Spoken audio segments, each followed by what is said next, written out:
Hey everybody, it's Chris from the Droning Company here with Paul from the University of North Dakota. Now, this is a really cool setup you got here, and what's even cooler is what it's talking about, which is that UAS program and the aviation program you have. Tell us a little bit about what you do for the university, and tell us a little bit about this program and what students might expect if they enroll. Yeah, you bet. My name is Paul Snyder. I'm the Director of the UAS Programs, so I oversee our students, the academics and flight operations as well, and also part of what we have is a Research Institute for Autonomous Systems, so working together to solve the problems of getting us flying in the National Airspace System.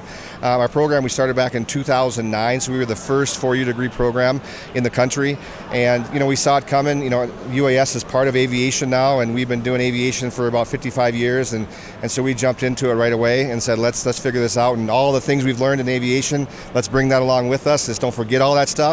And so we've been doing that since then. And our program is a four-year degree program where students have the opportunity to do multiple tracks.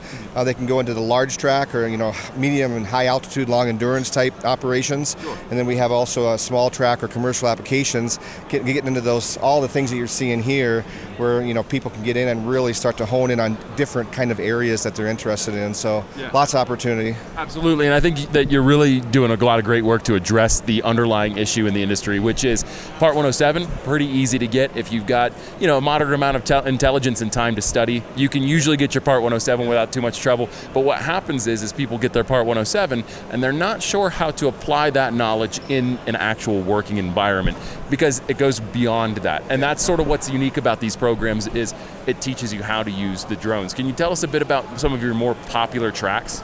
Yeah, I think, as far as the popular tracks, one thing that really catches the students, of course, we start out in small UASs and they get to do multiple fixed wing and also, multi-rotor type aircraft with multiple sensors on them so they understand the different things and what you can do.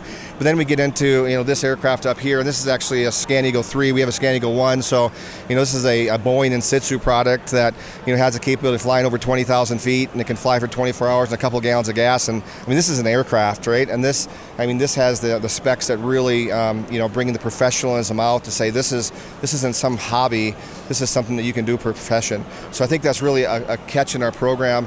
The other thing is it's not just flying the aircraft, but we also have classes where you get to build the aircraft, right? So you get to start to figuring out, what are those components? Because many of these small components are things in the bigger aircraft as well, and so you start understanding how these pieces fit together. So you understand the enabling concepts, you understand about the C2 links, right? You understand how you're going to get your video and what are you going to do with that information after the flight is over. And so we do some Pix 4D and some different post-processing type courses where they get some experience in that as well, and then in the advanced courses some LiDAR experience, actually getting into maybe some more heavy duty sensors that the average person wouldn't be able to afford to go out and just buy and practice, right? So that's kind of if that answers your question. No, that answers it actually really well. In terms of maybe students that have graduated from the program, have gone out and gotten jobs in the workforce flying UAS, what are maybe some of the more impressive examples of students that graduate from your program and what they do for a living now? Yeah, well, Grand Forks, North Dakota up in the northern portion of the United States, nestled there we have General Atomics and we have Northrop Grumman as well, and we have also a U.S. Air Park that's partly Air Force base, but also part is used civilian-wise to fly UAS, and so we really have this ecosystem up there of just so many different companies that are operating, so people don't have to go far. And one of the great companies there is General Atomics. We have a lot of students who take that high, that medium and high altitude long endurance track. They go in to work as a sensor operator, even as a pilot, flying for General Atomics. Okay. Northrop Grumman's right in town, so some of our students decided to go on the engineering pathway and have opportunities to work for Northrop Grumman right in town there and get that experience. And so, those are some of the bigger companies, but then we also have companies that are doing like Eyesight RPV that's in town that's working all over the world, and they're doing power line inspections, and they're doing wind farm inspections, and they I think they have 25 pilots. I think about 21 of those are from our program, right? And so there's these great opportunities for people to get involved right away, and then grow from there. So those are, I think, are pretty impressive examples on the small side, but also on the large side too. Yeah, absolutely. Yeah. Now, if somebody's out there, they're looking to enroll in a program like yours, or maybe they're just interested in what this program has to offer, where can they go to find out more information? Well, you can go to und.edu, so nice, simple, and easy. Go to aviation.und.edu, it'll get you there as well. So University of North Dakota, UND Aerospace, it's a place that you have the opportunity. I have a lot of kids that have gone through college.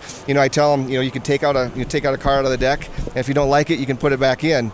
But we have a place that we have that 52 cards that you can kind of mess with, because even in our program, our college, we have atmospheric sciences, we have space studies, we have earth system science and policy, then we have aviation that includes air traffic management, we have UAS, we have aviation, we have airport management, aviation management as well. And so we're starting to see these lines blur between UAS and space, right? We're seeing these connections. And you can get a minor in space studies and get a major in UAS operations, right? Yeah. Atmospheric sciences, there's aircraft here that want to fly up to the stratosphere. Yeah. Okay, now we got to think, what's the jet stream look like? How does that play into this role? And start thinking about atmospheric conditions and how does meteorology play into this whole game as well? And then you got climate, right? So all these pieces are just within our college alone.